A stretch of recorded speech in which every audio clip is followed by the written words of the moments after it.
स्वागत है दोस्तों आपका कन्फ्यूज़न 9.2.11 में।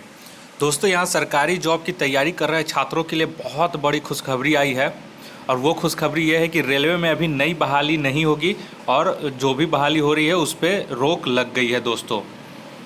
सॉरी, दुख भरी खबर है। और वो ये है कि जो रेलवे में बहुत सारे गवर्नमेंट जॉब तैयारी कर रहे थे कि वो सरकारी जॉब लेंगे रेलवे में, तो रेलवे ने जो वैकेंसी निकाली गई थी उसका अब स्क्रूटनी करेगा। और जो नई बहाली है उस पर फ़िलहाल रोक लगा दी गई है। तो पूरा न्यूज़ देखिए और आप लोग समझिएगा कि वो चीज़ क्या है। तो यहाँ पे देख लीजिए, कह रहा है कि कोरोना संकट के कारण रेलवे ने बड़ा फैसला लिया है। रेलवे फ़िलहाल नई भर्तियाँ नहीं करेगा। इसके अलावा पिछले 2 साल के दौरान सृजित किए गए नए पदों की भी समीक्षा करने के साथ ही आधे पदों पर सरेंडर किया जाएगा। तो ये साफ साफ इसमें कह दिया गया है कि जो भी पिछले 2 साल के दौरान जो भी पद सृजित हुए थे उनको समीक्षा किया जाएगा और बहुत सारे जो पद हैं जो निकाले गए थे उसे कैंसिल कर दिया जाएगा। इसका मतलब अब जो सरकारी जॉब मिलना रेलवे में अब बहुत ही मुश्किल होने जा रहा है। तो ये एक तरह का छात्रों के लिए भी चेतावनी है। और चूँकि छात्र यहाँ पे ना कोई विरोध है ना कि कुछ है, तो रेलवे भी अब यहाँ पे देख सकते हैं कि जो भी निजी ट्रेन चलेंगी अब देख सकते हैं कि उनका क्या होने वाला है। तो चलिए यहाँ पे देख लीजिए, यहाँ पे कहा जा रहा है कि 1 मिनट हम आपको दिखा देते हैं। और यहाँ पे जो हमने कहा था कि निजीकरण के लिए शुरुआत हो चुकी है 2023 से, जो भी निजी ट्रेनें होंगी वो सारी चलनी शुरू कर देंगे। और देखिए कि उनके साथ क्या होगा। तो यहाँ पे कहा जा रहा है कि देश की निजी रेलगाड़ियों का परिचालन अप्रैल 2023 तक शुरू हो सकते हैं। रेलवे बोर्ड के चेयरमैन बीके यादव ने गुरुवार को कहा कि इन रेलगाड़ियों की यात्रा किराए की प्रतिस्पर्धा उन्हीं मार्गों पर चलने वाली बस सेवा और हवाई सेवा से होगी। इसका मतलब अब जो हवाई सेवा की जो भाड़ा है वो कम से कम अब रेलगाड़ी की भाड़ा तो होगी। तो इसका मतलब अब जो पहले आप रेलवे में रेल भाड़ा के हिसाब से तय करते थे, अब वहीं प्रतिस्पर्धा के हिसाब से जो हवाई भाड़ा होगा अब शायद वो देना पड़ जाए आप लोगों को। तो ये एक बहुत बड़ी अब चूँकि सरकारी से डायरेक्ट प्राइवेट में जाएगा, तो प्राइवेट कंपनियां अब सुविधा के नाम पे बहुत सारे, जैसे अब हवाई जहाज़ में एयर होस्टेस रहते हैं, ये रहते हैं, बहुत सारा हेल्पर रहते हैं। तो तो रेलवे में भी रेलवे होस्टेस होंगे, बहुत सारे लोग होंगे। हम सभी देखे थे तेजस में कि कैसे है और उसका रेट क्या होगा, लगभग हवाई जहाज़ के भाड़े के बराबर होंगे। तो उसी तरह से अब ये सुविधाओं के नाम पे तो कुछ तो आप लोगों का जो चार्ज है वो ज़्यादा होगी।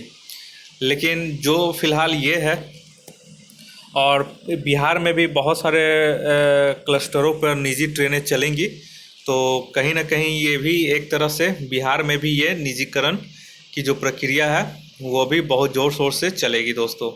और धीरे धीरे करके बहुत सारे रूटों पर ये निजी कंपनियां धीरे धीरे अपना वर्चस्व हासिल करेंगी और फिर वो अपने तरीके से इसे हैंडल करेंगे। लेकिन जो सबसे बड़ी बात है वो जो है वो रेलवे में जो नई बहाली नहीं होगी और नई बहाली पर जो रोक लगी है उसका न्यूज़। और यहाँ पे देख लेते हैं, बोल रहा है बाकी पेज 15 पे। तो यहाँ पे हम 15 पेज ओपन करके दिखा देते हैं कि और उसमें बाकी में क्या कहा गया है। तो यहाँ पे बाकी का पेज नंबर 15 में बताया गया था। तो इसमें फिर आगे कहा गया है कि रेलवे बोर्ड, रेल मंत्रालय और भारत सरकार की तरफ से जारी बयान में कहा गया है कि अगले आदेश तक नए पदों के लिए बहाली नहीं होगी।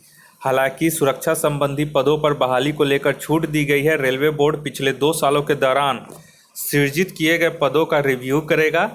अगर इन पदों के लिए अभी तक रिक्रूटमेंट नहीं की गई है तो ऐसे में या तो पूरी वैकेंसी कैंसिल कर दी जाएगी या फिर सुरक्षा संबंधी पदों को छोड़कर केवल 50% बहाली की जाएंगी। तो चलिए, ये छात्रों के लिए अब खुशखबरी है या दुख भरी ये न्यूज़ है, ये तो अब छात्र ही बेहतर बताएंगे, क्योंकि शायद उन्हें कोई फ़र्क नहीं पड़ता है। और यही वजह है कि जो सरकारें हैं वो आराम से बिना किसी विरोध के इन सारी नौकरियों को घटाते जा रही है और बंद करते जा रही है, और सारी सरकारी कंपनियों को धीरे धीरे करके निजीकरण को यानी प्राइवेट कंपनियों को सौंपते जा रही है, और बिना किसी विरोध के, बिना किसी उन्हें दिक्कत के। और शायद ये रेलवे का निजीकरण भी कर रहे हैं, प्राइवेट कंपनी को ज़्यादा सरकारी कंपनियों को सौंप भी रहे हैं, और अगर सत्ता में आ भी रहे हैं तो कहीं ना कहीं जनता का भी इनका सपोर्ट है निजीकरण के लिए। और आगे का भविष्य क्या होगा, किनके पॉकेट से ये खर्चे देने पड़ेंगे, किन पे भार पड़ेगा, ये सारा चीज़ सभी लोग जानते हैं कि अल्टीमेटली जो भी भार आता है वो जनता के पे ही आएगा इन सब चीज़ों के लिए। और प्राइवेट कंपनियों का आप हाल देख रहे हैं कि कब क्या होगा, कोई जॉब की सिक्योरिटी नहीं रहती है, जब मन किया तब निकाल दिए, और जब मन किया तब सैलरी घटा दिए। तो इस तरह से बहुत सारा दिक्कत है। वहाँ पे प्रमोशन के भी क्या नियम है, क्या कानून है, बहुत सख्त नियम और कानून नहीं चलते हैं। तो ये सब बहुत सारा चीज़ वहाँ पे भी दिक्कत है। तो अब छात्र ही समझेंगे कि उन्हें इससे दिक्कत है या फिर फ़ायदा है। तो मुझे केवल काम था ये न्यूज़ देना कि रेलवे में अब जो भी नई भर्ती है वो सारी रोक दी गई है, और जो भी भर्तियां निकाली गई थी उनमें अब कटौती की जाएंगी, पूरी संभावना है। और ज़्यादा वैकेंसी अब रेलवे में वैसे निकलने वाली अब नहीं है, क्योंकि जब प्राइवेट कंपनी हो जाएंगी तो प्राइवेट अपने तरीके से भर्ती करती हैं। तो वो अपने रिश्तेदारों, अपने चाहने वालों, अपने कर्मचारियों के ही, सगे संबंधियों को ही अपना कर्मचारी बना लेते हैं। और उसके लिए कोई ज़रूरी नहीं है कि आपको एक पूरा लिखित परीक्षा होगा, सीधी भर्ती होगी बिना किसी भ्रष्टाचार के, और आप लोगों का सिलेक्शन हो जाएगा। प्राइवेट कंपनियों में ऐसा अक्सर आपने नहीं देखा।